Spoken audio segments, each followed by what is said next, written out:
Rio, what was your impression, your overall impression of the debate in general?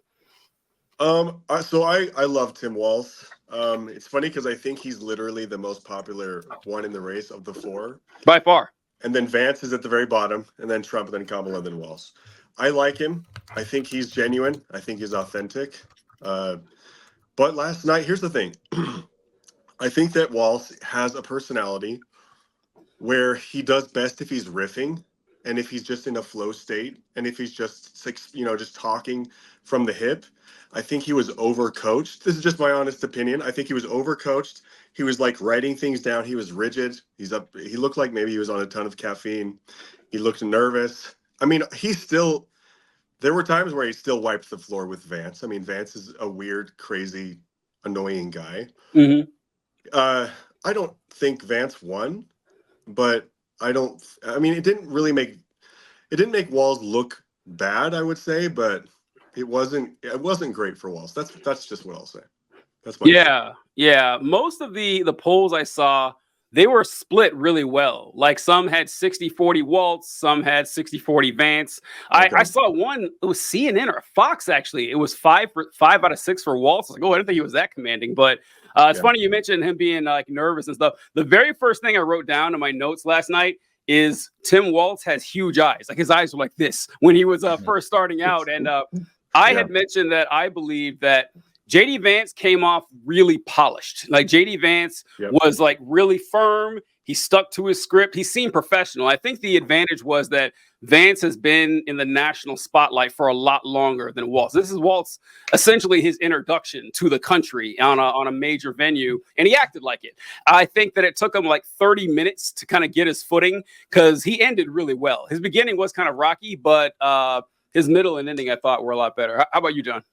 Yeah, I think I completely agree with everything that you guys have said so far. Talking about the favorability. So when you're talking about a vice presidential debate, first thing you have to understand is that it doesn't matter. Nobody cares. There has never been any empirical evidence that a vice presidential debate has actually affected the results of an election. That being said, we are living in weird times. Yeah. And this is by no stretch of the imagination a normal presidential election. And something interesting about this particular one is that we're going with a candidate that has now a plus 37 net favorability rating. He went from a plus 14 before the debate to a plus 37 after the debate in post-debate polling. That is insane. Yeah. I've never heard of a politician, like Jesus Christ himself would not have a plus 37 net favorability rating. Are you talking about right now? Is that now? Do you have the chart? Do you have the that graphic, was in, John? I don't have the chart. I just have a report on it. If you have the graphic, you can pop it up. But it's the CNN SSRS poll. And the Minnesota governor saw a 23-point boost in his favorability ratings, going up from plus 14 to plus 37. Meanwhile, Vance saw a 19-point boost in his favorability ratings, going from a minus 22 to a minus 3. So, like, even with a plus 19 bump, Vance is still unlikable.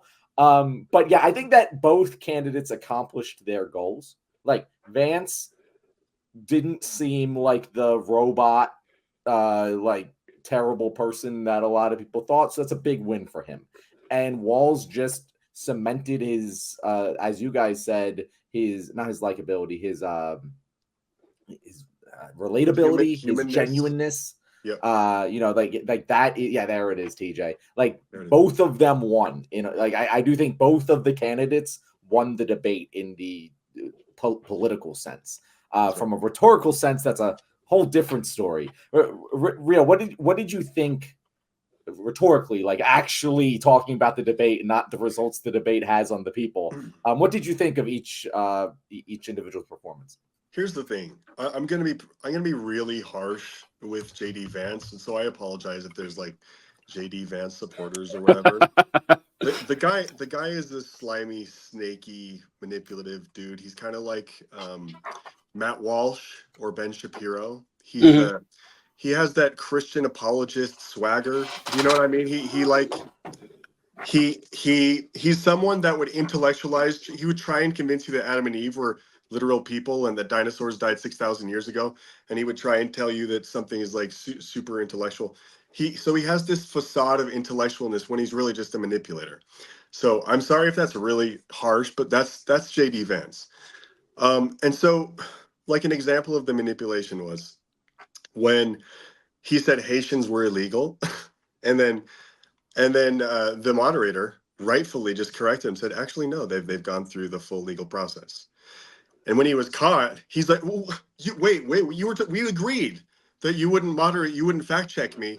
And so now let me talk about this app where where people can go through a legal process and become citizens. But the fact remains, the Haitians are legal citizens because they did go through the app. And so, like, he was just manipulative.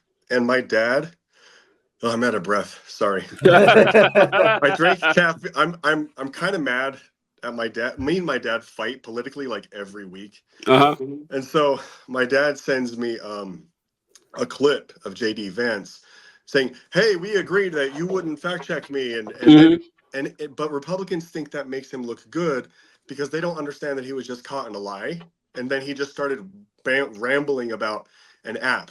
So it just didn't make sense. Okay, so that's like an example of how I think he's slimy. Now, Tim Walz, sorry, he's a whole different dynamic. He was awkward. He was scared. He was nervous. He was a little bit jumbled. Sometimes he had his feet below him. Sometimes he didn't. He had wobbled a lot sometimes. But I don't think people care. I think it's endearing. And he's just authentic. So fundamentally, Walz is still authentic, and Vance is a snake in the grass, and he's manipulative. That's how I thought the debate went, like that tone. And it was so. I'll talk about how bad they use immigration, or illegal aliens. But we'll get to that later, I guess. Yeah. The thing with JD Vance, we said something similar, is that JD Vance is a straight up sociopath. The guy, and sociopaths are very good at faking emotions. Like, they know the right things to say. Like, when Tim Walz was talking about how his son had witnessed the shooting, and JD Vance is like, "Oh my God, I can't believe that. I'm sorry to hear that." I was like, "Come on, JD Vance. Like, we know what kind of person you are." But to the uninitiated, to someone who's not familiar with JD Vance, I can see how that would work. I can see that if the only thing you ever saw from JD Vance were the clips of him talking about, we need a national abortion ban, or a national limitation on abortion, stuff like that, talking about the childless cat ladies and the Haitian immigrants, you'd have a pretty negative opinion. But then you just saw him on the stage. It's like, okay, he seems like a normal ass politician to me. Like, he doesn't seem super strange. So in that sense, I think you guys are both right that both politicians did a good job. Well, JD Vance, I would have to say, did a better job of raising his profile, simply because he had a lot more to make up from. Walz already had a positive association with most Americans, and he did a good job in raising that. He had a few slip ups here and there. Yeah. Him mentioning that he befriended a school shooter, stuff like that, just odd things that people could easily chalk up to nerves. No one put any malicious intent behind that kind of stuff. And so, he did a good job with that. But Vance, I hate to give credit to JD Vance. I hate to give credit, but I think he performed about as well as he possibly could, because not that I feel like sorry for JD Vance, but there's some areas where he just has nowhere to go. Like, Tim Walz did a great job when he pulled out the what do you say? Can you answer this question? Did Donald Trump lose the election?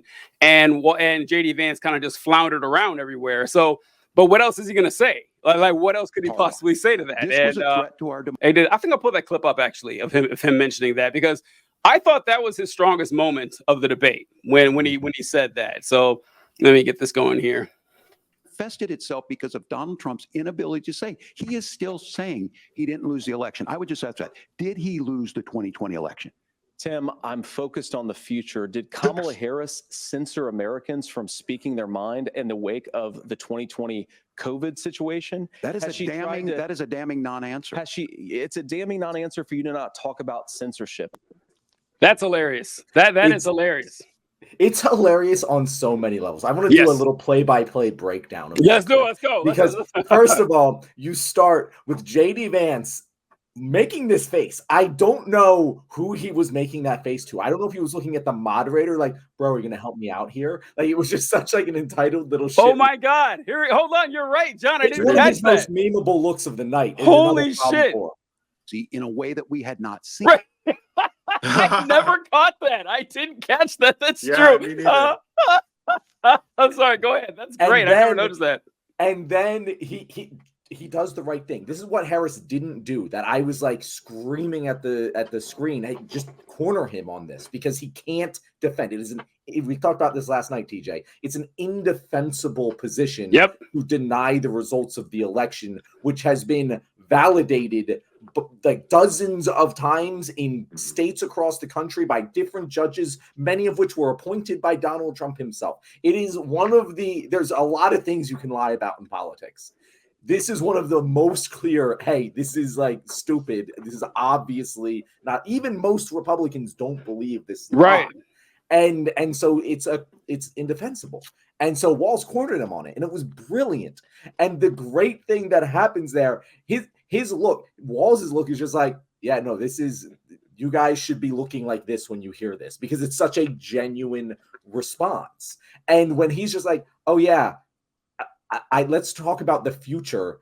It's indefensible that you have a non-answer about the censorship. It's like, that question wasn't posed to him. For 2020. Let's talk about he goes, I talk about the future, and then he brings up 2020 immediately. And it's a thing that Vance actually, he didn't do as much of as I thought he would. Trump, his entire debate was steeped in the right-wing bubble rhetoric. And in the right-wing bubble rhetoric, the censorship reply makes sense. Because that is what they're actually saying. You can just say, oh, but what about censorship? And it makes sense in right-wing internet bubble shorthand, but it's completely indecipherable to the average American who isn't in that. I thought Vance would do more of that, because that is where he came up from. That is his home base, is that Twitter right-wing sphere. He mostly avoided that, but he's sucking it there, because again, there is no actual defense. They've had to invent one that doesn't actually address the problem. Yeah, it was like what Rio was saying, you're going back to 2020. This is something that they tried a lot, in 2022. If it didn't work back then, it's certainly not going to work now, where you had all these Republicans who were running on mask mandates or the vaccine, or they couldn't, Facebook wouldn't let me post about how you should be eating horse paste to cure your diseases and everything. And people are like, okay, this is 2022. What are we talking about here? 2024, nobody gives a fuck about that. Nobody, except for the most, absolute insane right wingers, who honestly, something I complain about all the time is when they bitch about free speech in the First Amendment, because what they usually mean is they want to spread conspiracy theories and they want to use slurs. That's what they want on private platforms, and they're not allowed to, except on Twitter, where you can do that now. And they got the right billionaire, the one they wanted, to let them say whatever they want. But a winning election strategy, that is not. And I think that might be why JD has dialed it back a little bit. It's good at riling up the base, but when you're presenting yourself to the national public and you're in the toilet by 20-something points, you may want to try to dial it back a bit. So I think that's kind of why he went with that. He dialed it back, though, with abortion. He is very cognizant of what he's doing.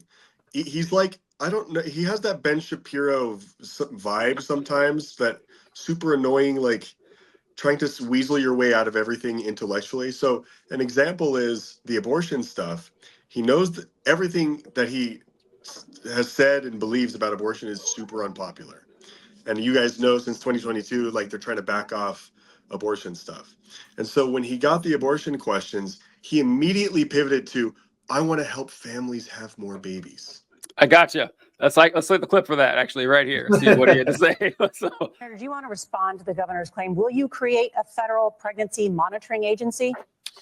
No, Nora, certainly we won't. And I want to talk about this issue because I know a lot of Americans care about it, and I know a lot of Americans don't agree with everything that I've ever said on this topic. And, I grew up in a working class family in a neighborhood where I knew a lot of young women who had unplanned pregnancies and decided to terminate those pregnancies because they feel like they didn't have any other options. And, one of them is actually very dear to me. And I know she's watching tonight, and I love you. I want to pause it there because when he said that, I was like, where is he going with this? Is J.D. Vance going to announce an illegitimate child during the vice presidential debate? Because that's what it sounded like to me. It's like, yeah, a lot of girls in my neighborhood got knocked up. I know one of them very well. She's near and dear to my heart. I love her. Yeah, I was like, wait a minute, hold on. This is like kind of a weird thing, J.D., but let's see where you're going with this. And she told me something a couple years ago that she felt like if she hadn't had that abortion, that it would have destroyed her life because she was in an abusive relationship. And I think that what I take from that as a Republican who proudly wants to protect innocent life in this country, who proudly wants to protect the vulnerable, is that my party, we've got to do so much better of a job at earning the American people's trust back on this issue where they frankly just don't trust us. And I think that's one of the things that Donald Trump and I are endeavoring to do.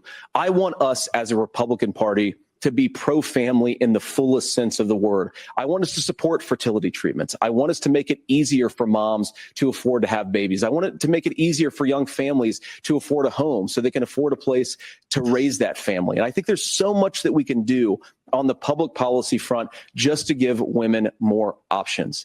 Now, of course, Donald Trump has been very clear that on the abortion policy specifically, that we have a big country and it's diverse. And California has a different viewpoint on this than Georgia. Georgia has a different viewpoint from Arizona. And the proper way to handle this, as messy as democracy sometimes is to let voters make these decisions, let the individual states make their abortion policy. And I think that's what makes the most sense in a very big, a very diverse, and let's be honest, sometimes a very, very messy and divided country.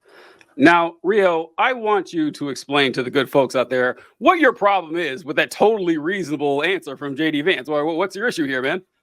I want to explain this super clearly to people, and I want to make it like emotional. I used to knock on people's doors and tell them, we believe that we can be with our families forever. And that was like something that I would try to sell my religion to them. But what I was really saying behind that soft, flowery language is, I only believe that my church with this specific priesthood authority will have eternal families. Everyone else is going to be cast out and estranged from their family members. That was the real belief, but I presented it with flowery language. So what's happening right now is the same exact shit. He's like you said, he's backed into a corner with abortion. He's trying to come left on abortion. Him and Trump are scrambling to kind of get away from Project 2025, at least give lip service to getting away from it. And he's, instead of talking about that, he's trying to use flowery language to say, well, I just want to help people have babies and help women and families and these and housing too, which he's against housing, public housing. But anyway, it's a manipulative, slimy way to not say what he actually feels about abortion. That's what I think. Is that too harsh? You guys think that's too harsh? John, not too harsh. I think that's just an accurate representation. I'm scared to speak, you basically guys. just said the sun is hot. Is that too harsh on the sun? Like, Okay. So it is. I wonder how that clip got perceived by normies, because They TJ, won't you and see I it. were They both won't like, understand. This is manipulation, and normies don't understand these levels of. I mean, I hate to say it that way, but generally, no, we say it all the time. We yeah, say it all the time. It's totally fine. It's not even like, it's not like an insult. It's when people aren't immersed in this like we are, you miss it. You know, You like miss it. if you didn't watch football ever and you watched a football play that was pretty simple, you'd be very confused, even if you're an intelligent person. You know, like it's similar to that. And when you see someone, he very eloquently stated that, and it did like just pass the smell test of like, this seems like a coherent statement. Exactly. But it wasn't, because as TJ you pointed out a lot, he like that anecdote didn't connect with what he was saying in the slightest. He everything the that he stated, everything he stated wouldn't have helped that friend of his. Like all of those, he could actually address housing and the cost of raising a kid and all of that, and that woman would have still been forced to have a child of someone who was abusing her. It wouldn't have helped any of it. So I really don't see where he was it was clearly well rehearsed, but I can't understand how that anecdote passed the editing. It was very confusing. It was a performance, and his voice was soft. He used big words. He talked about family values. It was just a performative thing that kind of made people think that he knew what he's talking about. When in reality, all he was doing was changing the subject and avoiding the question. And I think it works. But if you're going to be lying and performative, why not make a lie that was coherently made? Yeah. Why not make an anecdote that would have been, the problem would have been solved by the solution you're presenting? It was very odd. And again, I don't think anyone I don't think this would affect normal people, but it was just a weird choice to me. I'd be curious to know how your average American did take that, because that's all I could think about. Because assuming the story's true, I'll assume it's a real story. You could have just told, I could have told a fake one that's like, well, I had a friend of mine and she had an abortion because she couldn't, access childcare. And then this is why I support this childcare policy of raising terrorists. Whatever. It'd have been stupid, but at least it would have been coherent in the storyline. But him going with the abuser angle is like, well, that doesn't address the fact that she would have having to, give birth to a child who was the son or a daughter of an abuser. And what are you going to do about that? Are you going to put a guy in jail? That doesn't help her either. Yeah. So it was just a strange anecdote. And the right wing is proud of it. In fact, that clip that I showed was from the townhall.com Twitter page. Like, they were proud of this and putting it out there. So maybe it did work. I don't know.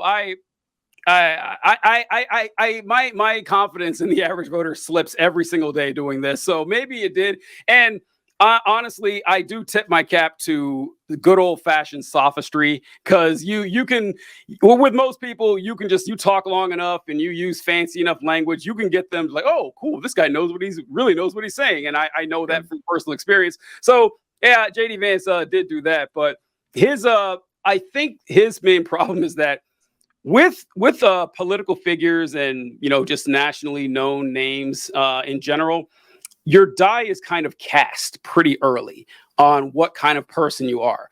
And oddly enough, I remember learning this, listening to Rush Limbaugh. I used to listen to Rush Limbaugh every single day when I was a kid. And he would talk about this. And it's 100% true that when you're first introduced to the public, you have about a month to establish who you are and what the narrative is about you.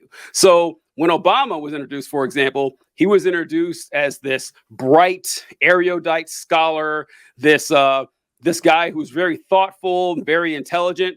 If he fucked up and said something stupid, they're like, oh, well, he's just a smart guy making a mistake.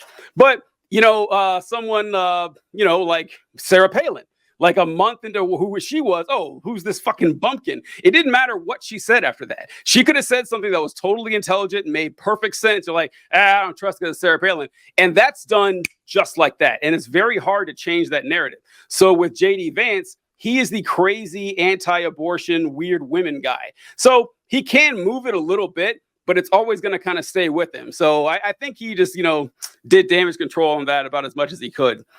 You're absolutely right. He is the crazy cat lady woman hating guy. And I think, and now that you bring that up, I think he probably did the very best. The best he could, yeah. Yeah. All right, guys, you made it to the end of the video. If you are like Jimmy Carter, then you might be a ghost very soon.